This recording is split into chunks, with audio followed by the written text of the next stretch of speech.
क्या होगा जब किडनैपर्स का असली मकसद सामने आएगा? फिल्म की शुरुआत एक इंटेंस सीन से होती है। एक आदमी ग्लास कंटेनर में कैद है।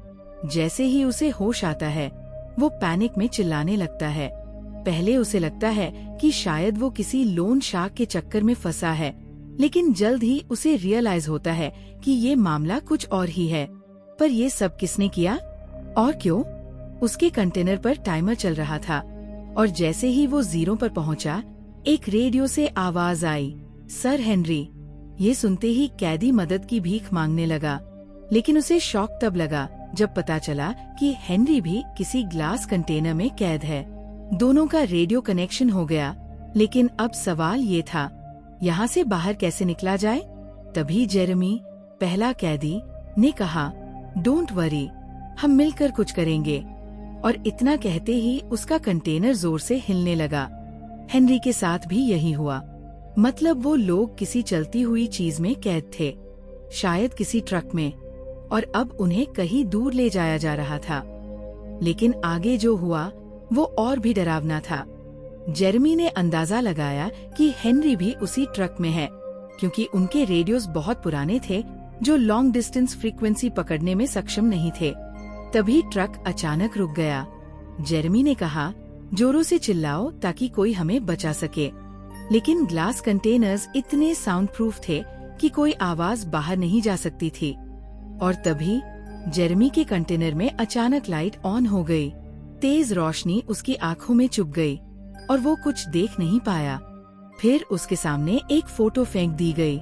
जब उसने ध्यान से देखा, ये व्हाइट हाउस की फोटो थी। लेकिन असली झटका उसे तब लगा जब उसने पीछे लिखा मैसेज पढ़ा, अगर तुम हमें रूलेट की लोकेशन बता दो तो हम तुम्हें छोड़ देंगे। अब सवाल ये था, ये रूलेट है कौन और ये लोग उससे क्या चाहते हैं?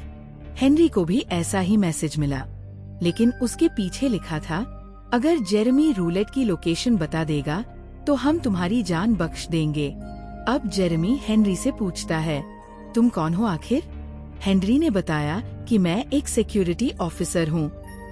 जेरेमी क्या था और क्या काम करता था, वो अभी उस आदमी को नहीं बताता, लेकिन जेरेमी ये जरूर समझ गया था कि उन्हें किडनैप करने वाले टेररिस्ट है जो हुकूमत के साथ कोई बड़ी गेम खेलना चाहते हैं। इसलिए वो रॉयलेट की लोकेशन पूछ रहे हैं। हेनरी ने उसे कहा, प्लीज मेरी फैमिली के लिए तुम ये लोकेशन उन्हें बता दो। जेरेमी की जान खतरे में थी, लेकिन उससे भी बड़ी मुसीबत ये थी कि उसे प्रेसिडेंट को भी बचाना था। व्हाइट हाउस में बैठे प्रेसिडेंट को टेररिस्ट मारना चाहते थे और सिर्फ जेरेमी ही था जिसे उनकी लोकेशन के बारे में पता था। लेकिन सवाल ये था, इन टेररिस्ट्स को आखिर कैसे पता चला कि रोलेट की लोकेशन जेरेमी जानता है? अब जेरेमी के पास सिर्फ एक ही ऑप्शन था, इस ट्रक से निकलो और किसी को इन्फॉर्म करो। लेकिन कैसे? जेरेमी ने अपना दिमाग लगाया। उसने अपने रेडियो की फ्रीक्वेंसी को आसपास के किसी रेडियो से मैच करने की कोशिश की और किस्मत से एक ट्रक ड्राइवर से उसका कनेक्शन बन भी गया। प्लीज भाई, मेरी मदद करो, जेरेमी ने घबराए हुए ड्राइवर से रिक्वेस्ट की। मैं तुम्हारे आसपास किसी ट्रक में हूँ, मेरी लोकेशन का अंदाजा लगाओ और पुलिस को इन्फॉर्म करो। ट्रक ड्राइवर को समझ आ चुका था कि मामला बहुत सीरियस है, लेकिन इतने सारे ट्रक्स में से सही ट्रक का पता कैसे चलता? तभी एक क्लू मिला। जेरेमी के ट्रक के पास से एक हेवी बाइक गुजरी थी। उसने तुरंत ट्रक ड्राइवर को ये बताया और ट्रक ड्राइवर समझ गया कि जेरेमी किस ट्रक में कैद है। लेकिन इससे पहले कि वो पुलिस को इन्फॉर्म करता, किडनैपर को भी इस बारे में भनक लग गई और उसने तुरंत गाड़ी की दिशा बदल ली। अब जेरेमी फंस चुका था। लेकिन तभी एक और बड़ा शॉकिंग ट्विस्ट आया। मोली का कॉल। उसके ट्रक के स्पीकर से अचानक उसकी वाइफ मोली की आवाज आई। लेकिन ये कॉल कनेक्ट कैसे हुई? किसने किया?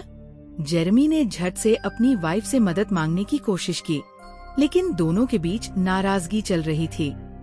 मोली उसकी बात सुनने को तैयार ही नहीं थी और इससे पहले कि वो कुछ समझ पाती, उसकी चीखने की आवाज आई और कॉल कट गई। व्हाट? मोली को भी किडनैप कर लिया गया? अब ये क्लियर हो चुका था। टेररिस्ट जेरेमी को ब्लैकमेल करने के लिए उसकी वाइफ को उठा चुके थे। अब जेरेमी के पास सिर्फ 2 ऑप्शंस थे, या तो रोलेट की लोकेशन बता दो या फिर अपनी वाइफ को खो दो। लेकिन क्या वो झुकेगा? क्या वो बच पाएगा? तुम गवर्नमेंट के एक अंडरकवर एजेंट हो और तुम्हें ही सारी रॉयलेट्स की लोकेशन पता है। अगर तुम रूलेट की लोकेशन बता दो तो ना सिर्फ तुम्हारी वाइफ बल्कि तुम भी बच जाओगे और हेनरी की फैमिली भी। लेकिन अगर नहीं बताया तो तुम सबका काम तमाम। वो जानता था कि रूलेट कोई ट्रेजर नहीं बल्कि वो अंडरग्राउंड बंकर्स हैं जहां इमरजेंसी के समय प्रेसिडेंट और हाई अथॉरिटी लोग छिपाए जाते हैं। अगर ये लोग लोकेशन जानना चाहते हैं तो इसका मतलब शहर में बड़ा फसाद चल रहा है और प्रेसिडेंट की जान खतरे में है।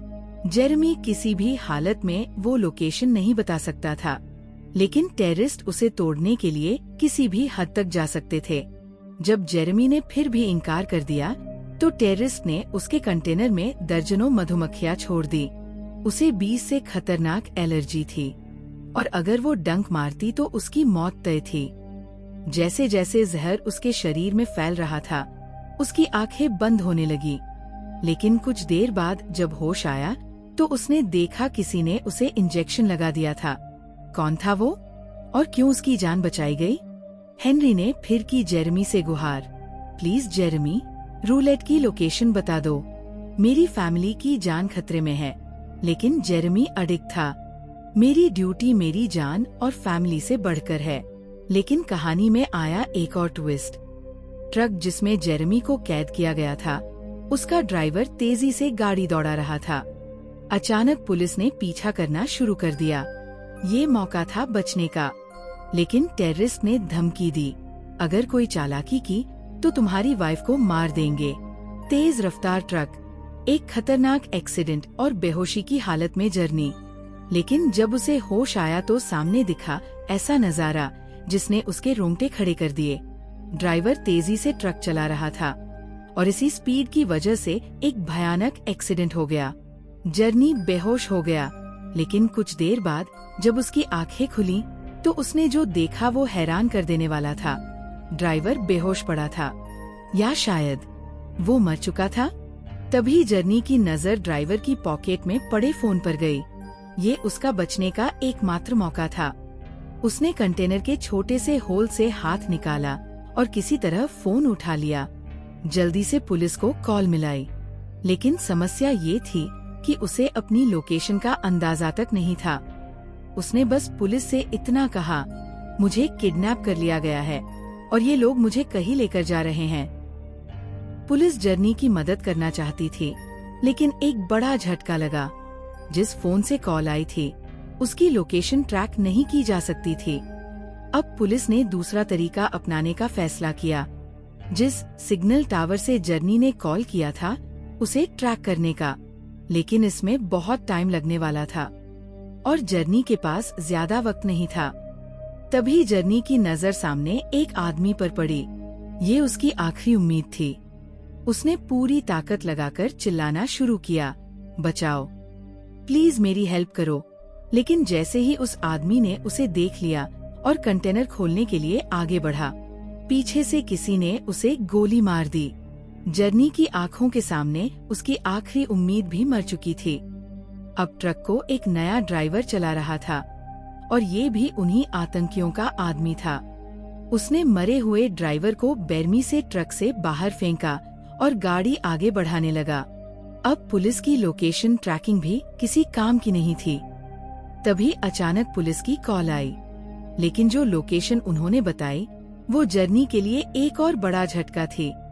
ये उसकी वाइफ का घर था। उसने फौरन अपनी वाइफ के बारे में पूछा तो पुलिस तुरंत वहां पहुंच गई। लेकिन जब उन्होंने घर चेक किया तो वहां उसकी वाइफ नहीं थी, बल्कि वहां सिर्फ एक नोट पड़ा था और ये नोट आतंकियों का था। जेरेमी को एक मैसेज मिला, अगर तुम हमारे साथ कॉर्पोरेट करते हो तो तुम्हारी वाइफ बच सकती है। लेकिन पुलिस ने उसे कहा, डोंट वरी, हम जल्द ही तुम्हारे पास पहुंच जाएंगे।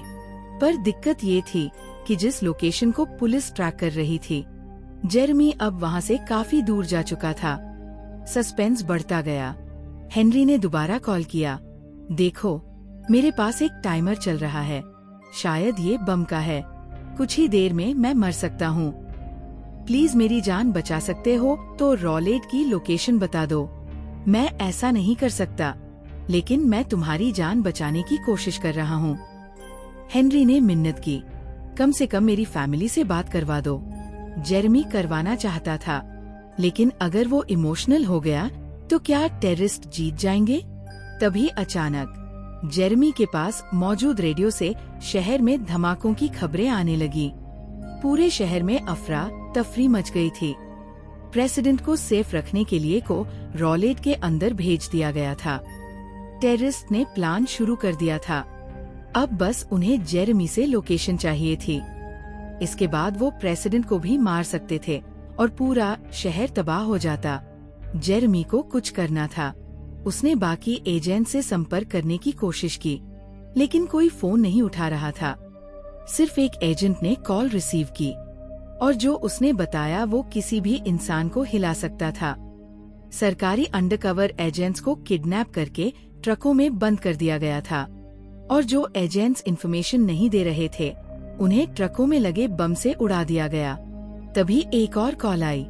मॉली, जेरेमी की वाइफ, वो जेरेमी से रिक्वेस्ट करती है कि जेरेमी प्लीज मुझे बचा लो, इन्होंने मुझे एक ट्रक में बंद कर दिया है। अब जेरेमी समझ चुका था, अगर उसने टेररिस्ट को लोकेशन नहीं बताई तो सिर्फ उसकी नहीं बल्कि मॉली की भी मौत हो सकती है। उसने मॉली से कहा, मैं तुमसे बहुत प्यार करता हूँ। मुझे पता है कि मेरी गलतियों ने हमारी जिंदगी मुश्किल बना दी, लेकिन अब मैं सुधरना चाहता हूँ। मैं इस टाइम भी तुम्हारी जान बचाना चाहता हूँ, लेकिन क्या करूँ? अगर मैंने गद्दारी की तो सिर्फ मेरी और तुम्हारी जान बचेगी, लेकिन अगर मैंने इनकी लोकेशन नहीं बताई तो प्रेसिडेंट समेत सबकी जान बच सकती है। जेरेमी की आवाज में मजबूती थी, लेकिन वो जानता था कि उसके पास ज्यादा वक्त नहीं बचा। मैंने अपना फैसला कर लिया है और मुझे पता है कि कुछ ही पलों में मैं मर जाऊंगा, लेकिन अगर तुम मुझे मेरी गलतियों के लिए माफ कर सको तो मैं चैन से शहीद हो सकूंगा। अब माहौल और ज्यादा इमोशनल हो चुका था। मॉली की आंखों में आंसू थे। उसने कहा, हौसला रखो, कुछ नहीं होगा, हम दोनों फिर से साथ रहेंगे। लेकिन इस मोमेंट पर सब कुछ एकदम बदलने वाला था। तभी हेनरी की कॉल आई। वो घबराया हुआ बोला, कंटेनर में पानी भरने लगा है, मुझे लगता है मैं कुछ ही देर में मारा जाऊंगा। जेरेमी कुछ कहता उससे पहले ही एक जोरदार धमाका हुआ और सब समझ गए कि हेनरी अब इस दुनिया में नहीं रहा, लेकिन असली झटका तो अभी बाकी था। फिर अचानक एक कॉल आई। प्रेसिडेंट को रॉयलेट भेज दिया गया है। वहाँ टेररिस्ट किसी भी एजेंट से लोकेशन पता करके उन्हें मार देंगे। जेरेमी के पैरों तले जमीन खिसक गई। वो जानता था अब एक भी गलती जानलेवा साबित हो सकती है। अचानक गाड़ी जोर से हिलने लगी। जेरेमी अंदर गिर पड़ा, ब्लड निकलने लगा और दर्द बढ़ता गया। वो पूरी तरह टूट चुका था। रुको, मैं लोकेशन बताने के लिए तैयार हूँ, उसने ड्राइवर से कहा। ट्रक झटके से रुक गया, लेकिन तभी जेरेमी हंसने लगा। तुम लोगों ने मुझे कितना टॉर्चर किया, लेकिन फिर भी लोकेशन नहीं जान पाए। फिर अचानक मॉली का फोन आया। बस 2 मिनट है, बम ब्लास्ट होने वाला है, प्लीज लोकेशन बता दो। लेकिन जेरेमी ने ठंडे लहजे में कहा, मैं अपनी ड्यूटी से पीछे नहीं हट सकता। मॉली की आंखों से आंसू बहने लगे, लेकिन जेरेमी अडिग था। फिर अचानक एजेंट की कॉल आई। सुनो, मैं लोकेशन पर पहुंच चुका हूँ। लेकिन जेरेमी को समझ आ गया कि ये भी टेररिस्ट के साथ मिला हुआ है। गुस्से में उसने फोन काट दिया। अब मौत बस कुछ पलों की दूरी पर थी। कंटेनर में पानी भर चुका था, सांस लेना मुश्किल था।